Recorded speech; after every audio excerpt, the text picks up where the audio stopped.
Bonjour à toutes et bienvenue dans cette nouvelle vidéo. Voici les programmes de ce journal foot d'aujourd'hui. Le FC Barcelone a trouvé une solution pour remplacer Gavi lors du mercato hivernal. Luis Suarez rejoint Lionel Messi à l'Inter Miami. Les 4 gros coups que prépare Chelsea. Thomas Müller prolonge encore au Bayern Munich. Pour savoir tous les détails, je vous invite de rester jusqu'à la fin de la vidéo. Merci et bon visionnage. On commence.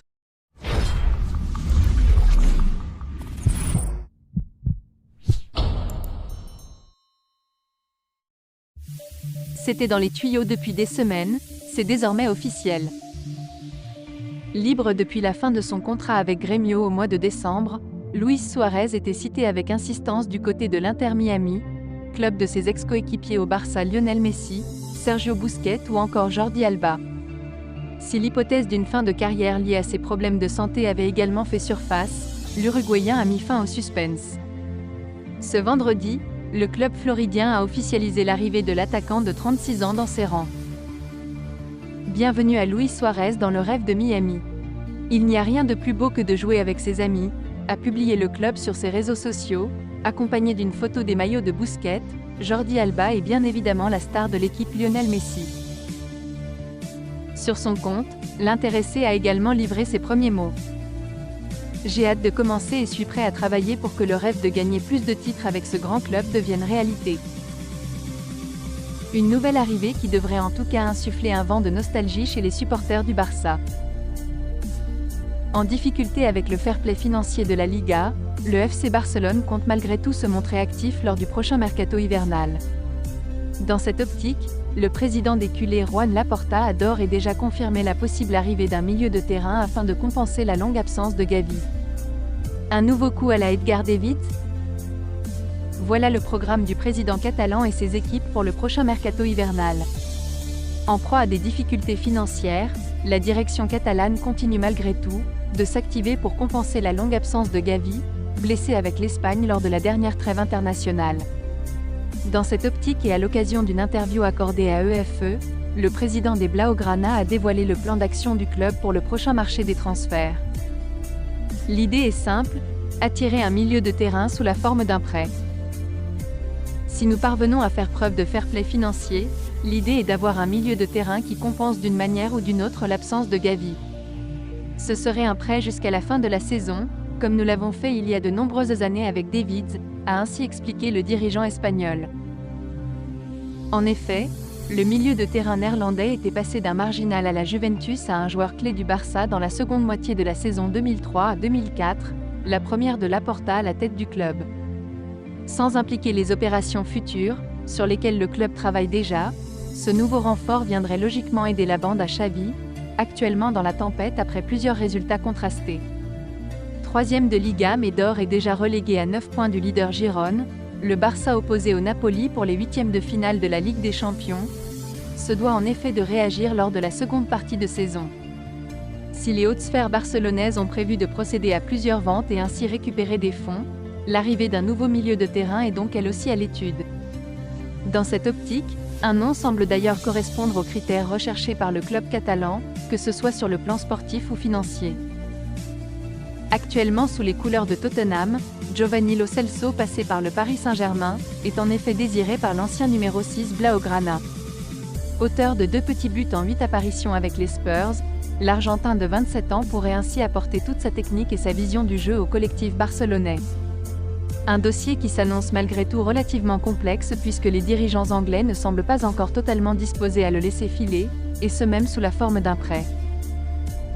Une chose est sûre, le Barça qui s'appuie aujourd'hui sur Frenkie de Jong, Pedri, Ilkay Gundogan, Fermín López, Sergi Roberto et Oriol Romeu est bel et bien à la recherche de son nouveau Edgar Davids. Affaire à suivre. Du haut de ses 34 ans, Thomas Müller a logiquement perdu en importance ces derniers mois. Titularisé à 5 reprises pour 12 apparitions en Bundesliga cette saison, l'attaquant allemand n'a cependant pas l'intention de partir, tout comme l'écurie bavaroise compte toujours sur ses services. Le Bayern Munich vient ainsi d'annoncer la prolongation de son joueur emblématique pour une saison supplémentaire, soit jusqu'en 2025. Voici ses réactions amoureuses avec les Bavarois. Je suis heureux que mon parcours au FC Bayern se poursuive. Je veux jouer mon rôle dans le succès de notre équipe et pour l'ensemble du club. C'est important pour moi d'être un pilier et d'aider à orienter l'équipe dans la bonne direction.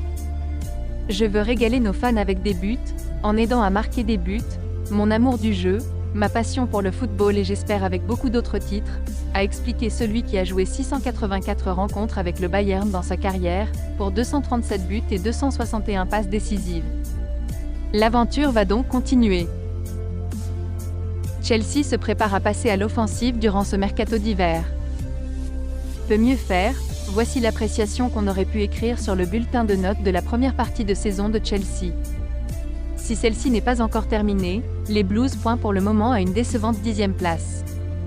En 17 journées, ils ont récolté 22 points, 6 victoires, 4 nuls et 7 défaites, et sont déjà loin des équipes en tête du classement de la Première Ligue. Ce n'est pas ce que Mauricio Pochettino imaginait, lui qui a pris les commandes de la formation anglaise cet été. Il l'a d'ailleurs reconnu lors d'un long entretien accordé à Sky Sports. Nous voulions aujourd'hui être dans une position différente au classement. Bien sûr, je ne peux pas dire que c'est faux. Je dois être vraiment honnête et dire que je suis bouleversé, pas frustré parce que nous savions que cela allait être difficile, mais les circonstances n'ont pas été clémentes. Les blessures nous font prendre un peu de retard, et ne progressons pas comme nous le souhaitions. C'est pourquoi nous sommes en retard. Nous allons tout faire pour performer et gagner des matchs, et être dans la position que nous méritons d'être. Il a ensuite précisé, « Je veux gagner. Nous devons continuer à gagner et à prendre des points. Oui, nous voulons être plus haut dans le classement, mais nous ne pouvons pas y parvenir si nous ne le méritons pas. Nous devons le mériter. Nous devons être plus compétitifs. Nous avons montré une excellente manière de rivaliser contre Sheffield et maintenant nous devons continuer à avancer dans la même direction. » Peu épargné par les blessures depuis le début de ce nouvel exercice, Chelsea espère être un peu plus chanceux par la suite. Les pensionnaires de Stamford Bridge seront aussi attentifs au mercato. Sur ce point, Pochettino a expliqué, « Le directeur sportif et moi nous discutons. Si nous devons faire quelque chose, nous serons prêts.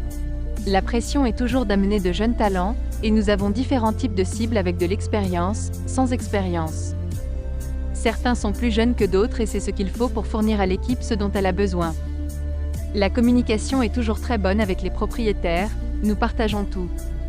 Il s'agit de partager des idées. Nous avons besoin les uns des autres pour exprimer notre vision d'une manière qui soit une déclaration positive pour le club. Si nous devons ajouter des joueurs, nous le ferons ensemble, de manière à prendre la meilleure décision pour le club. Tout est donc envisageable cet hiver à écouter l'Argentin. D'autant qu'il le sait très bien, les dirigeants de Chelsea n'hésitent pas à faire des folies quand vient l'heure du mercato.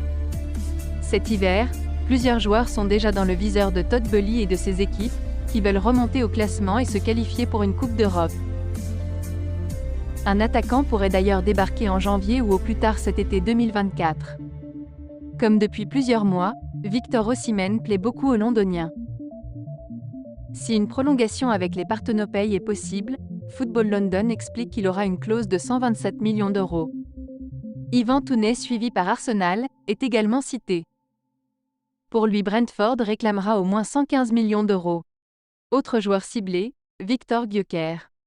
Comme expliqué récemment, le Suédois du Sporting Lisbonne plaît beaucoup aux Blues. Pour lui, il faudra payer le montant de sa clause libératoire, soit 100 millions d'euros. Les Londoniens sont aussi très intéressés par Rooney Bargui. Ce dernier évolue à Copenhague, où l'ailier enchaîne les buts et les bonnes performances, avec 10 buts dans son compteur. Le média danois BT explique que Chelsea apprécie beaucoup son profil et son potentiel. Si des départs ne sont pas à exclure, notamment celui de Conor Gallagher, les Blues vont passer à l'attaque cet hiver.